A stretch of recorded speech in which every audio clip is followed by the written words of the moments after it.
قرار. واحد حرق نفسه بنار، واحد حرق نفسه بنار. يا مبارك ده انذار، يا مبارك ده انذار. احنا واقفين قدام النائب العام النهارده، واقفين بمناسبه الشاب عبده عبد المنعم اللي حرق نفسه قدام مجلس الشعب، اشعل النار في نفسه.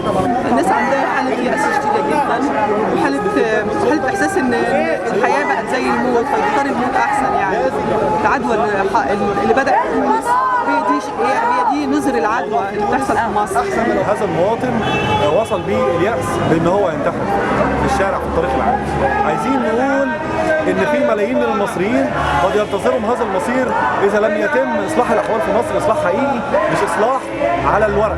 ارجوكم الاصلاح والديمقراطيه هي الحل الوحيد قبل ثوره قادمه قد تطيح بالجميع قد تحرق الاخضر واليابس في مصر.